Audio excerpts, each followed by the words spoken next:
toward the one, the perfection of love, harmony, and beauty, the only being, united with all the illuminated souls who form the embodiment of the messenger, the spirit of guidance. Welcome, everyone.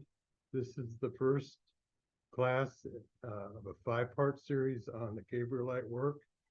And some of you participating in this have been with the Gabrielite work for quite some time.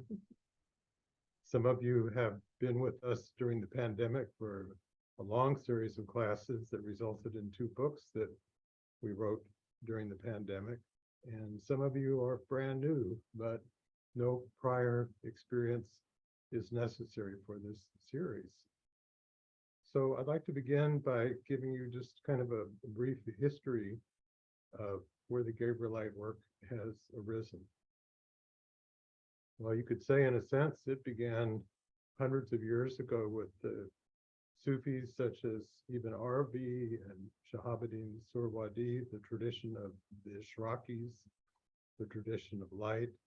You could say it stems from the Zoroastrians, the archangel of the earth, and it certainly stems from a long line of Sufi teachers over the centuries, particularly more recently, Hazrat Inayat Khan and Pir Vilayat Khan, now the current head of the Inayatiyya, Pir Zia.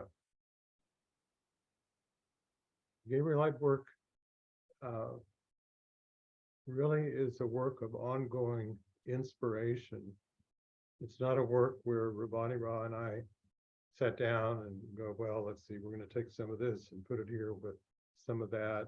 It has really evolved purely through inspiration and purely through an integration of knowledge that each of us has had and inspirations that have arisen through many, many discussions Rabbani Ra and I have had along the way.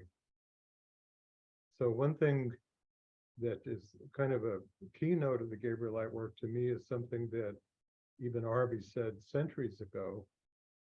He said that every soul has access to a unique aspect of the divine wisdom that no other soul ever has or could have access to. And we've really taken that to heart. We really believe that that is a truth. It's true for every single person listening to this live now, those who will be listening to this on the recordings on YouTube later. And it's a realization that I think is dawning in more and more people that the transmission of wisdom is not particular to great beings who have lived in the past, although they certainly have made wonderful and unique contributions to that wisdom. But each of us has something to contribute that no other being could have, not Buddha, not Christ, not anyone. And that, to me, is a profound ennobling of the human soul, to really believe that. The Gabrielite work is about awakening to the fact that we live in a relational reality. We are conditioned to think and believe that we are separate from what we experience, that we are even separate from what we think is the goal of our spiritual journey of awakening, that it's somehow something in a future time, in a different place, in a different realm of reality. But in actuality, it's a process of awakening to the reality of who we are. So a thought that's occurred to me recently is that most of the time, nearly everyone lives in a simulation of reality. And even when we have profound experiences, perhaps mystical experiences, or just any kind of wonderful experience that takes us away from our limited sense of self, our tendency is to try to wrap that experience up by conceptualizations of what it is that we have experienced, to construct a mental imagery and commentary about what we've experienced which takes us away from the living reality of the world that we're in. And it also takes us away from the living reality of who we actually are. So we're not going anywhere in our journey to awakening. We're not going to another place. We're not awakening to another world. But we've been living in a world of constriction and don't realize that, because it's the status quo of virtually all of humanity to think that everything is separated from everything else. And even though we say things like, well, everything is a manifestation of the divine, everything is an expression of the divine, it's very hard for us to realize that that includes us. And that includes us uniquely. And so the aim is not to dissolve our humanness and become nothing but an empty vehicle for the divine. The aim is not to dissolve our identity and go to a transcendent realm of experience, no matter how blissful it might seem to be. The aim is to awaken to the reality of the world that we are in and the reality of who we are. So the Gabrielite work aims at helping us awaken to and realize that we are human divine beings. We have our manifest aspect of limitation, and we have an aspect of our being that is far beyond the confines of ordinary space and time. And at first we feel that those two poles of our being are separate, but we can come to discover that both sides of that pole are who we are, and we can come to experience a living circulation of light between the two sides of the poles of our being that brings forth something in the new creation that we contribute to. So many of us have heard about Hazrat Inayat Khan's idea of the central sun, the divine sun, from which all the rays that became humans came into creation, into manifestation. But most of the time we think that then we are the farthest end of that ray. And part of our realization and part of what the Gabrielite work means is that we are identifying all the parts of that ray, so that we are, when we think about the different realms, often we're thinking, again, dualistically, this one, and then this one, and then this one, and then this one. But it is possible to be uniting that whole idea of it. And one way that I've thought of it recently is that to find all those places really within us, that the access is through our own being, and that brings the closeness, instead of us trying to reach up here and reach up there and unify these things that are so far away. So we're kind of coming at it in a different way. And what's important with this way that we would be talking about is it's going to be our unique way of doing it.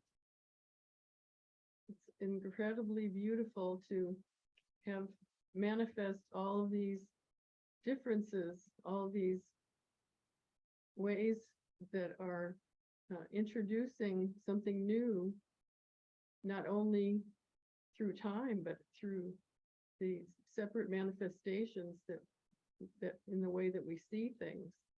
So that when we bring our parts into the story and begin to want something, we see something in the world and we want to bring something beautiful or to help them, or we are feeling this music that's coming through us. So many ways that we want to manifest into the world. And these uniquenesses are the route through which we can connect with everything.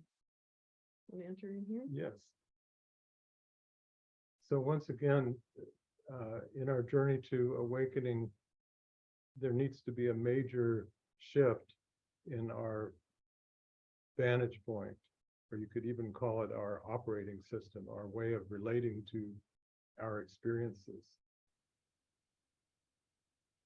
So we could think of, the Sufis say that creation began because God was a hidden treasure desiring to be known, and that God could only know God's self through the experience gained by beings in manifestation, not just human beings, anything in manifestation. So we are actually contributing to the divine being through our process of awakening.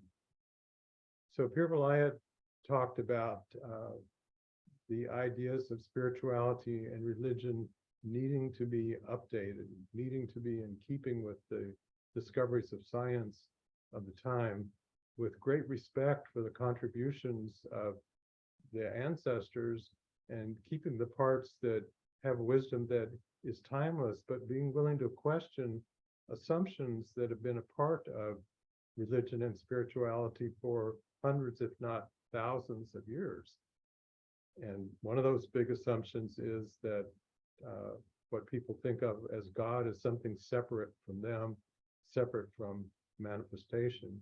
And furthermore, thinking of that God as being unaffected by what goes on in existence. So in a sense, it's kind of a static God, that the purpose of life somehow is for us to free ourselves from the illusion and, depending on the tradition, to dissolve into a state of unity, like in yoga, nirvikalpa samadhi, in Buddhism, achieving a state of enlightenment or nirvana, and so on. But the aim is for what we think of as ourself to either dissolve or somehow be changed into something else, someplace else. Well, the Sufism that Hazrat Inayat Khan brought to the West in the early 1900s had a very different focus to it.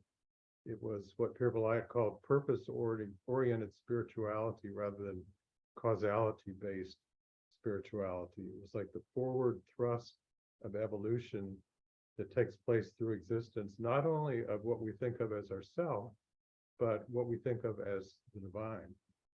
So even Arby, hundreds of years ago, said that we are beings of bi-unity, bi-unity. We are human divine beings. And he went on to say some very mystical and paradoxical things, such as neither side of that bi-unity could exist without the other side. And even more mysterious, he said each side is the creator of the other side. So that would be a theme for contemplation in your meditation. So it raises the question, well, what's the purpose of there being an existence? If you think the purpose is just to dissolve this separateness and to go someplace else, well, there are many traditions that is the aim. But if you think, well, there must be more of a reason for there being an existence than that, because otherwise, if the whole point is to get back to where things were before they were, the messiness of manifestation, why bother to have manifestation anyway?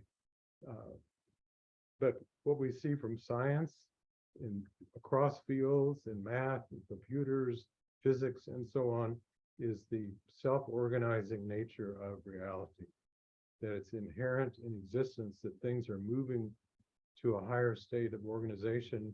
And this includes living things, but also their non-living systems, like chemical systems that are organized to these beautiful patterns. It's just an inherent property. And self-organization is not a linear, continuous process. It involves quantum leaps, and it involves in-between states in which it's impossible to know what's going to emerge out of that. So the Sufis talk about, and some of this will be very familiar to some of you, some of this will be new. Never hurts to have a bit of review. Sufis talk about fana, F-A-N-A, which means a breaking down of the previous order. The traditional translation is annihilation, but I think a better way of saying it is just freeing ourselves from a previous pattern that is no longer adaptive. So something new is wanting to emerge. And in order for that to emerge, there has to be the in-between state. It's like the chrysalis of the butterfly. if you just didn't know anything about butterflies or the life cycle and just were given a chrysalis, you couldn't possibly predict what was going to emerge from that. In chaos theory, in the in-between state, you can't possibly know what it's going to turn into, but it moves to a higher state. So we are moving to a higher state of evolution, but we think that what's moving is this separate sense of self that's somehow going to undergo a process of transformation by something else coming into it from above, the divine, the transcendent. It's going to act on us and it's going to turn us into something else. And the way I believe that what's really going on, awakening is a process of evolution of the human-divine relationship. Both sides are evolved in the process of awakening. What we think of as the divine is awakening to a higher wisdom, as are we. And furthermore, that's not the end of it. Something now can be created by what arises from this relationship. Sufis say that there's a new creation at every instant. The physicists say that time is not continuous. They're discrete, tiny increments of time, Planck units of time. Shorter than that, it doesn't make any sense to talk about. Same with space. There's a Planck unit of space. You can't talk about what's a shorter measure than that. So there's this in-between that's always going on. The mystics talk about the divine in-breath and the divine exhalation. The creation is absorbed and it's recreated. And there's a new creation that takes place at every instant. I'd like to enter in here. Okay. I have a poem that is something about that.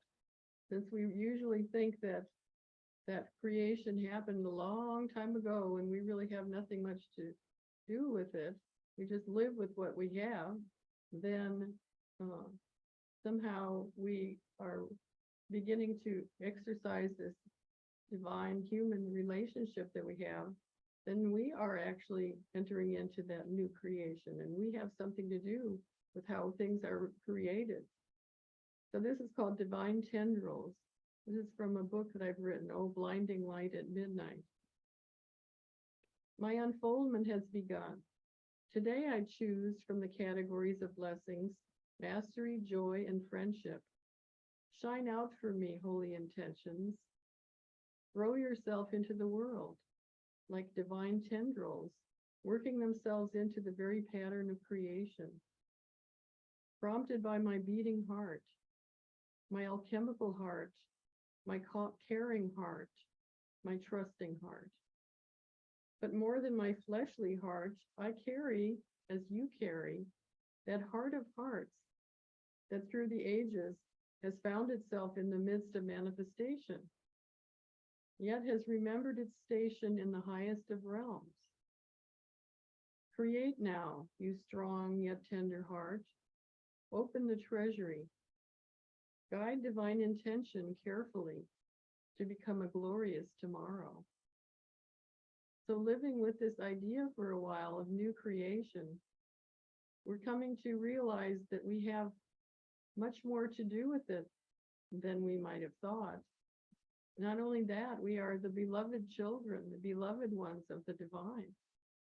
And it's like, well, of course, what would be helpful for this moment and for this being and this being, and what can be maybe a difficult situation that could come up that they could work with in order to grow this new ability and new way of seeing the world and new transformation.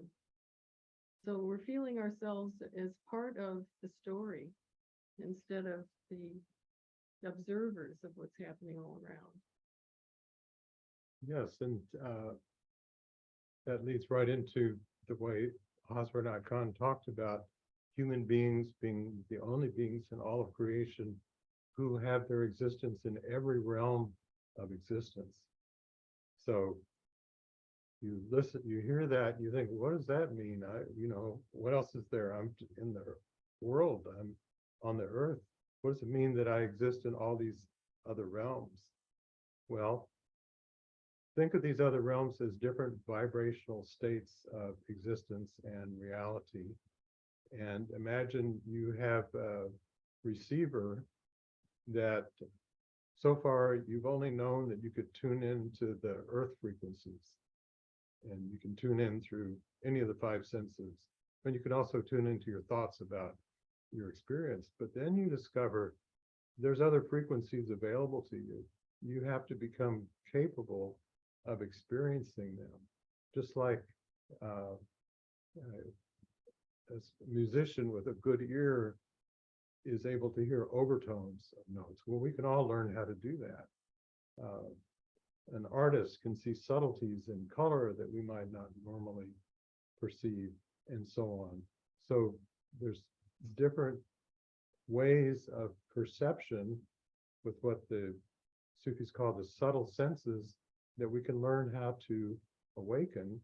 And first, there are different stages. Pir Vilayat would always talk about the different stages. And one stage is first becoming capable of having an awareness, let's say, of the angelic realm. And the Sufis say that our souls went through all the subtle realms before they came to the earth plane, but we continue to have bodies in all of these other realms, and we continue to have an existence in these other realms, but our awareness is dormant or latent, and we have to awaken to it. But when we do, that's the first step. But the second step is to realize ourselves as simultaneously having this earthly body and simultaneously having an angelic body, and experiencing a circulation that takes place between these two realms. And a circulation of what? A circulation of light. And not light like the light of a light bulb, a more subtle form of light coming into the denser light of manifestation. And different traditions talk about a returning light, what goes back. And it's not just like the light hits the mirror and bounces back. That light is transformed by our experience of it, by the effects it's had on us. So the returning light has been augmented. And so that brings about a change in those more subtle realms on which we exist. But ultimately, we can learn to experience ourselves as existing on multiple levels of reality and experience what I call multimodal consciousness, which is the capacity of modulating our consciousness to any of these different levels when we want to. We don't want to be tuning into the angelic realm while we're driving down the freeway unless we want to get there a lot quicker. That's not a good idea. It's probably worse than texting. So, but we'd like to be able to have that ability to shift our consciousness, operate with our consciousness, and learn to think of ourselves as verbs rather than nouns. We're not this static thing that we kind of crank up to get to a different state of consciousness to experience something that's still kind of static as far as we're concerned, but to realize a dynamism that takes place on every level of existence. There's always a circulation of light with whatever it is that we're experiencing. There's a transfer of the gifts that come from us to what we experience and what returns to us from what we're experiencing. And we'll be going a lot more into this in some future classes. So I'd like to mention more about Gabriel. That's why do we call this the Gabrielite work? And to me, the best way to remember this and to enter into it is to think of Gabriel as the messenger, Gabriel in the Annunciation with Mary, and Gabriel in general announcing Gabriel's self. So Gabriel is announcing that I am here. I am the light. I am. And so here's Gabriel announcing Gabriel's self to Mary. Well, how about Gabriel announcing through everything? That everything is Gabriel announcing Gabriel's self. So what does that say? Well, we certainly also, and I know you meant this too, respect all the animals and the consciousness of animals in this world, and the plants and all of the living beings and even the rocks.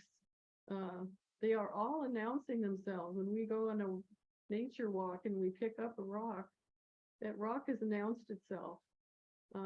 And announcing itself through everything, to everything, is a much more relational way of thinking of connectedness. So we, otherwise, everything's so spread and so distant from each other. It's the relationship between all that is something that we can work out through this idea of the Annunciation. So we are announcing ourselves in the things that we are bringing into life, and the divine is receiving back that announcing also. Everything is circulating, and there's all this opportunity for everything to receive that and then send it back again. So definitely overcoming this idea of separation. Yes, and what is announced is not this fixed sense of ourselves. Well, here I am. Even here I am. I'm this unique expression of divinity. Good point. What's announced is a unique modality of relationship that each of us embodies, sometimes called the signature of our soul. So this is a principle throughout the Gabrielite work, shifting from ideas of things that are fixed to ideas that are fluid and in motion. So that, once again, there's a dynamism that goes on. And even something as simple as presence, which we're all aware of. But usually when we think of presence is, okay, hopefully those of you listening to this live or watching it later are being present to what you're seeing and hearing, instead of thinking about 50 other things earlier or later in the day. Well, that's certainly a degree of presence. That's a necessary ingredient. But to me, presence is something that is emergent. Once again, it's not static. It's not, I am present to something. Its presence arises through the relationship with what you're experiencing. And the same is true of even something like revelation. And we'll come back to these ideas. We're planting some seeds in this first meeting. So when you think of someone having a revelation, the way that you probably think about it is, well, now they've realized something very wonderful that was already there to realize. They just had to get into a certain state. Yeah, they had to get into a certain state where they could experience it. Okay. I think that true revelation is not a discovery of something that's pre-existent, but it's an experience of something that is emergent in the midst of the experience itself, that you are in a state that is conducive to and facilitates a breakthrough and a discovery of something that has not been there before. And that's another way of talking about the unique divine wisdom that each of us has access to. One person's revelation cannot be the same as somebody else's.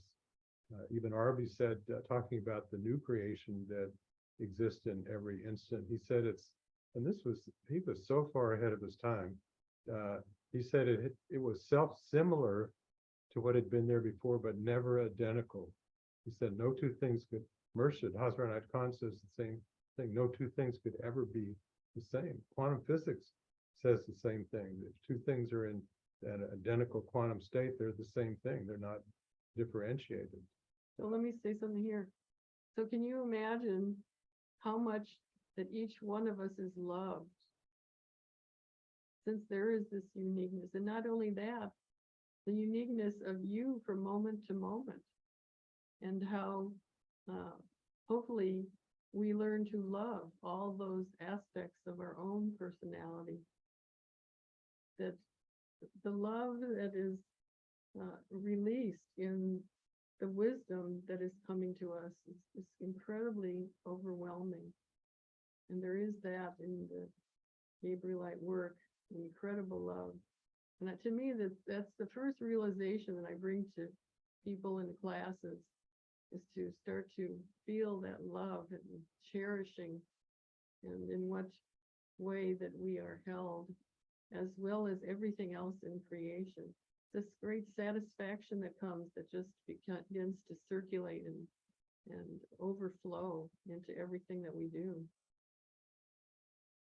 So one idea that related to this in the Gabrielite work, initially we called it the meeting place. It's the place of conjunction of the manifest and the transcendent, either in our own being or ourself with another manifestation in existence. Is where's that point of connection? In the metaphor of the ray from the divine central sun, it's that place where the two sides of the ray meet, and there's a gap in between, because if there were no gap, there could not be any experience, there could not be any relationship. So there always has to be that space in between. Well, there's so many ways to and the ancient term for this is Barzakh, Barzakh. It's the interface. And some of you who have been with us before know that we've talked about the more levels on which we've opened ourselves up to, that we bring to this interface or to this Barzakh, the more that can come through in both directions, from the transcendent to ourself, our manifest self, and vice versa. So in that process of opening up to a circulation of more and more levels of our being, we are doing a divine service of fulfilling the purpose of why we're here. We're contributing more wisdom that can come through, and that can come through just within our own being or with any other being. Well, how does that come about? You may be thinking, well, this sounds like some nice theories. I have no idea how we go about doing this. Well, one of my favorite titles of chapters in Hazrat Inayat Khan's works is one called Spiritual Circulation Through the Veins of Nature. I just think that's so beautiful. But in thinking about that, I thought of, well, what is it that circulates through the veins of nature? Well, the answer to that has to be light. Light and all the subtleties and forms and aspects of light that go through from the origin all the way down to manifestation and the transformation of that light. So we could say light is the conduit, just like the blood in our bloodstream carries all the things we need for life, carries the red blood cells, carries the immune cells, and so on. There has to be a circulatory system. Well, that circulatory system is light. But then, what are we made out of? We're made out of light. Go back to Einstein. Matter is a form of crystallized light, you could say. So everything is a manifestation of light, but we can become capable as we awaken to modulating the nature of what circulates through that light with whatever it is that we are experiencing. So what can circulate through that light? Well, there's all the different divine qualities: love, compassion, wisdom, truth, joy, mastery, and so on. So you could pick out any one of these qualities and you could say, well, this is a modality both of expression and a modality of experience, both of the divine and us. So those of you that have worked with the wazifas, the sacred names of God, Sufis use those in meditation, but you can work with other words and other names in English or whatever. When you work with those are kind of like a way of pulling out something to experience and awaken to that can take place through light, through that particular quality. So what can take place when we're attuned to the quality of beauty? Well, that's an easy one. I mean, you can just go around to a place in nature and feel yourself transformed by all the beauty of what's around you. But what's conveying that quality is the circulation of beauty through the light. that comes with that beauty. Well, initially, again, there's stages. Initially, we think of, well, okay, this beauty is coming to me and having an effect on me. Yes, it is. That's great. But at a later stage, we may realize that the Sufis talk about these trilogies: love, lover, beloved, knower, the known, the act of knowing. So there's always these three parts going, and we're actually all three of these parts taking place through a particular quality. Take beauty through the three parts. Well, the beauty that we experience, the beauty that we transmit, and the transformation of beauty itself. Yeah. So again, the qualities, these are again old, well-established notions of, quote, reality, because some notions that we think of are not to be questioned because they have to be true. But one of the old notions is that archetypes don't change, right? You know, Plato talking about, well, the archetype of a circle, the archetype of a rose. And so the divine qualities often are thought of as being archetypes, divine archetypes. But I think those archetypes do change. I think they become enriched by the way that we experience them, by the way that anything experiences them, so that when someone else experiences beauty, the possibilities of what they can experience have become enriched by what's been added by our experience of beauty. Think about that too, the next time that you do a wazifa, is what has been brought by all of these countless beings to that character, that wazifa, to stillness, gentleness, peace. What has been brought through people's lives, through their realizations, through their interactions to that. That'll expand in incredibly ways. Yes, and with that, thinking about, well, the world's, you could say, is in quite a messy state right now, every which way. I won't go into the details, but you know many of them. And it's easy to feel hopeless and to think, well, what can I possibly do? What difference can I possibly make? Well, if you think that the I that you're trying to figure out how you can make a difference is this limited sense of self, you're right, very little.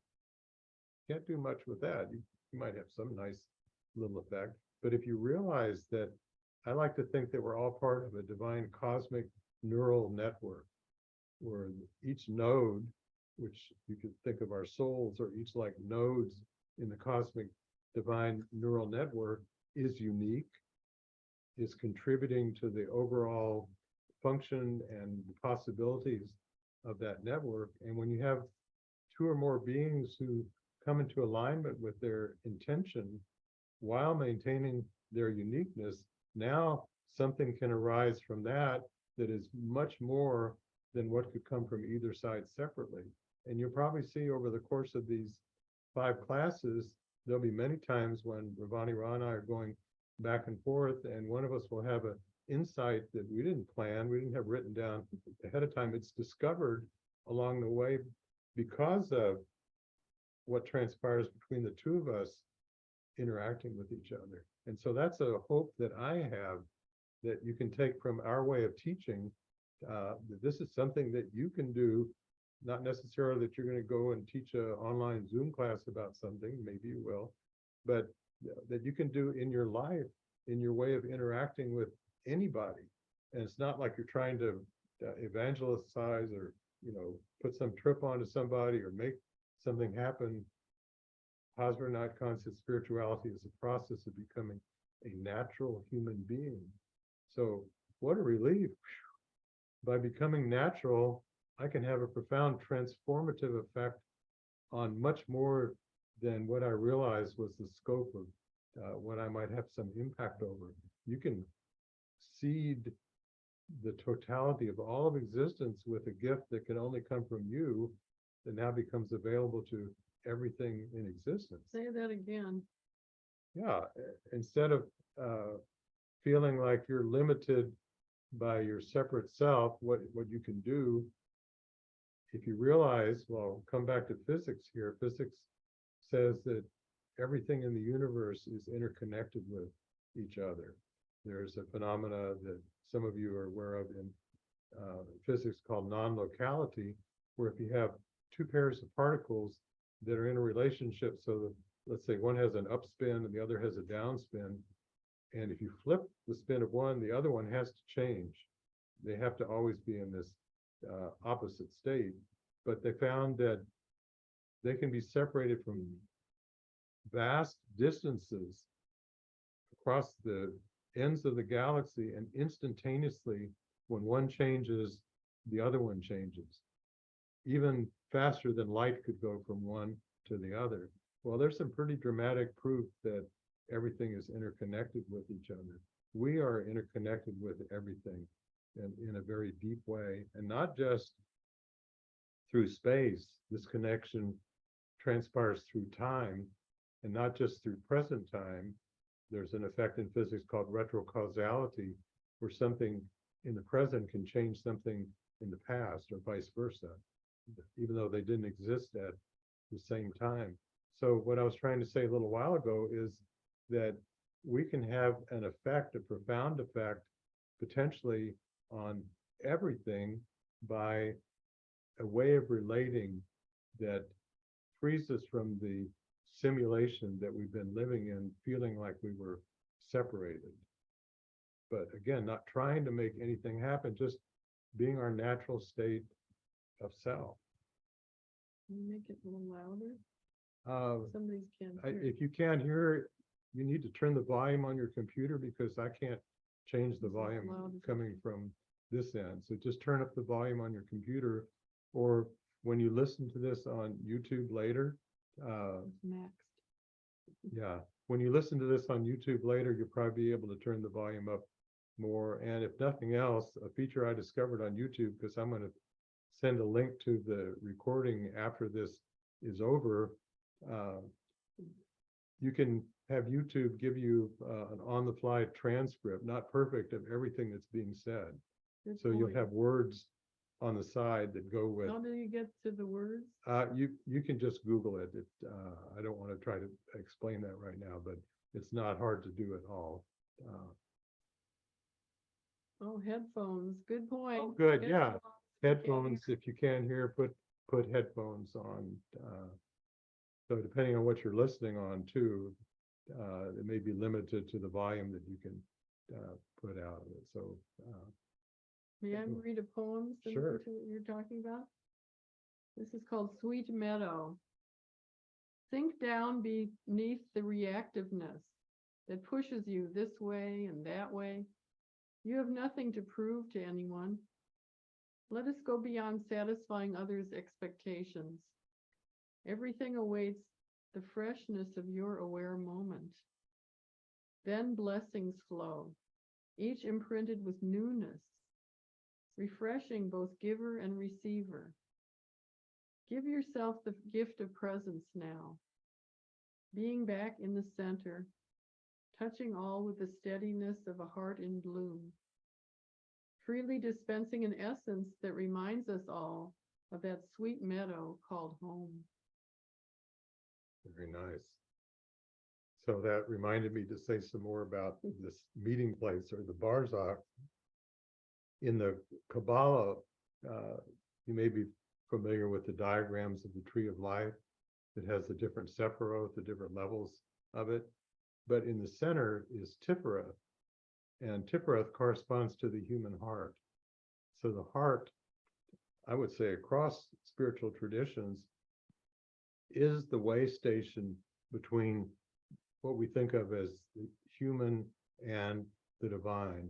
So the Sufis say our heart is vaster than the whole universe. And the possibilities, when we have an awareness of that, are infinitely greater, once again, than if we think, going back to our conditioned way of understanding ourselves and the world. If we think we're this separated being of limitation, that's when we start to have problems, because there's not room for the solution to come to what we're looking for. There's not room for the remedy to come. that we're looking for. But if we believe something that I very much believe, that every situation, without exception, is potentially a portal, an opening to the sacred. And that doesn't mean that magically some terrible situation is going to turn into something nice, but I'm talking about our way of relating to a circumstance that opens up a whole scope of possibilities that's far beyond the apparent limitation of that circumstance. And we can learn how to do that. I have some people that I give spiritual guidance to, and if I was going to sum up the essence of what I have to share with them, it's two things. Life is your practice and life is your teacher. And there's so much more that we can learn from all the things that happen throughout the course of a day than even whatever practices we might do. And practices are wonderful and very important. So I'm not saying, well, no, there's no place for those. Those help bring about transformation, but we can have so much more transformation if we're open to the possibilities of what can occur, especially in the places where we get stuck. So if you're stuck, there's a constriction, but there's always a possibility of an opening to take place in the midst of that constriction. And that could take place through any number of qualities. And Pir Vilayat would talk about that. He would talk about, well, what quality, if you had some of or more of, would help you deal with the situation in a much better way than you've been dealing with it. And first you're just imagining that, you're visualizing it, but then with practice, you can make that a reality. And lo and behold, when you can bring forth you relating through the modality of that particular quality, something is going to transform. The same, it'd be like, well, a very simple example, you're stuck in traffic and you're going to be late to something and you're going, oh, stupid traffic and drivers and whatever, grumble mode. But then maybe you look around and you see this beautiful bird or this song comes on the radio and you just go, okay. It reminds me of a little more dramatic example of this Buddhist little story of someone falls off a cliff and they grab onto this little branch hanging off the cliff, and at the bottom of the cliff is a hungry tiger and they can't climb back up the cliff, and the branch is loose and it might break at any time, but there's a strawberry growing on this, and the story goes, the Buddhist eats the strawberry and says how sweet it is, just in the midst of that. And to me, it's like the people of Ukraine, that their spirit cannot be broken.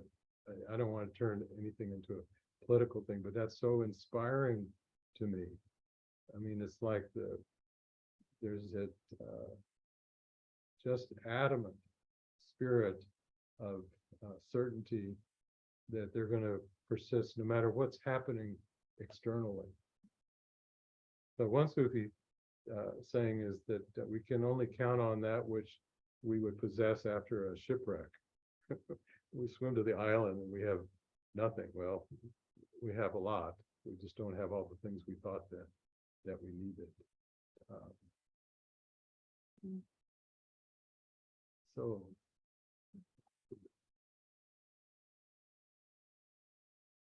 why don't we do a little meditation?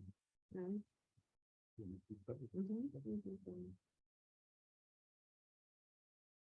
Okay, so go ahead and close your eyes.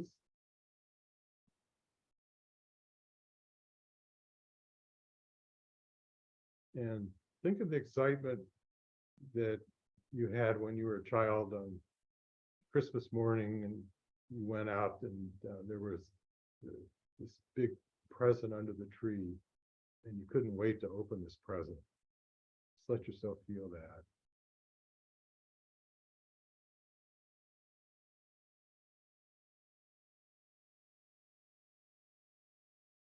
Now imagine that throughout the course of your life, even though you didn't realize it, you've been carrying around within your being a precious, invaluable gift. gifts are the best when they're surprises and you don't know what they are.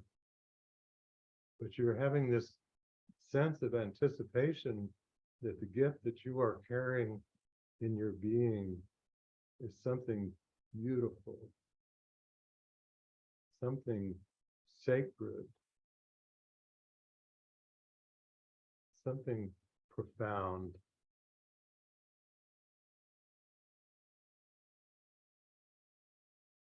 And at first you're thinking, oh, this gift is somehow stored inside your chest, somehow you got to get it in and pull it out. And then you realize that your gift is waiting to be unwrapped throughout the entire universe. Only it's not this giant box as big as the whole universe. It's unwrapped in part through whatever it is that you are experiencing. So you're talking to another person, and your gift is being unfolded by what arises in you in relationship to that other unique expression of divinity. And now you have a double surprise because you thought it was just a matter of discovering your gift, but now you're discovering their gift as it's unwrapped through their experience of you.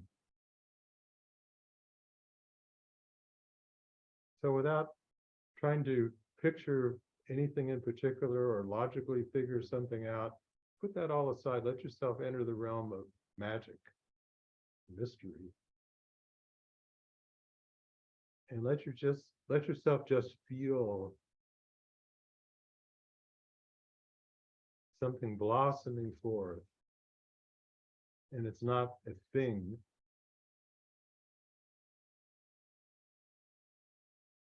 It's more like an elixir,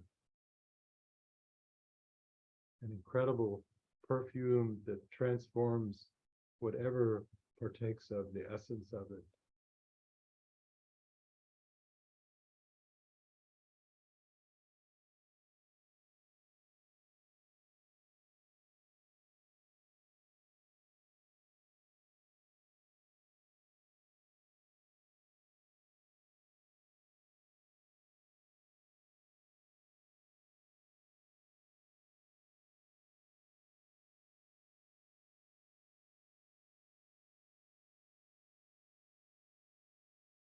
Now let yourself be open to experiencing what the divine, however you think about the divine, Ibn Arabi says could be your personal Lord, your personal angel, call it the transcendent, your higher self, however fits with the way you think about it. But let yourself experience how the divine is now delighted and enjoying the surprise of discovering your gift that the divine couldn't possibly have known anything about, but has been anticipating for eons, and feel the fulfillment of both you and the divine. Exchanging gifts. Secret Santas.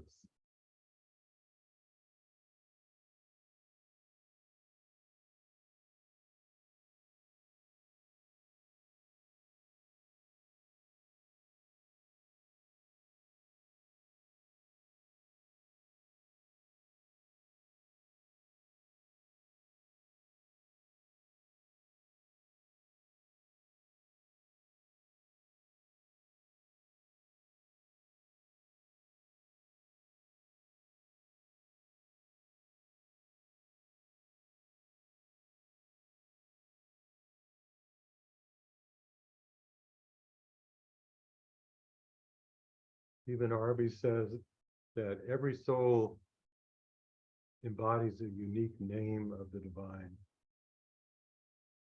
And you may know that old song, "Oh, my soul, it magnifies the Lord and delights in his name." but can you feel the divine delighting in you as an expression of the divine's name, and the divine discovering an aspect of the divine's being never known before to the divine? Feel that delight.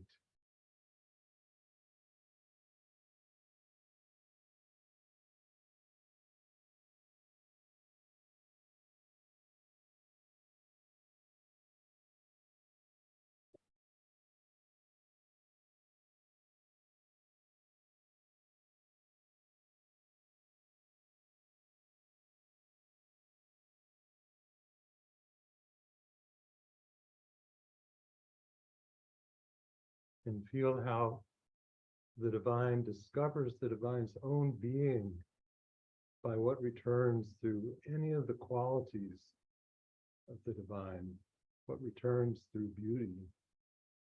So a thought I had recently, the angels are often described as continually glorifying the divine, the choir of heavenly angels.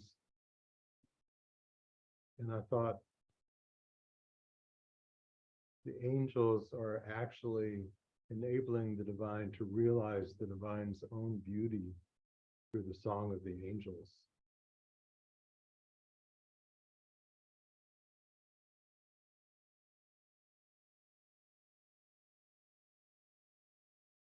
When Ravani Ra and I go for walks every morning, there are always so many birds singing.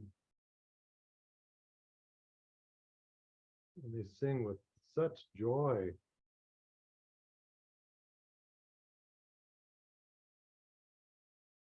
Say the birds are engaged in their own form of glorification.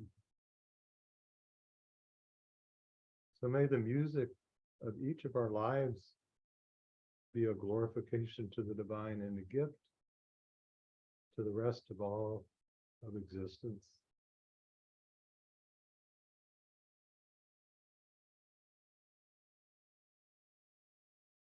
Amen. Mhm.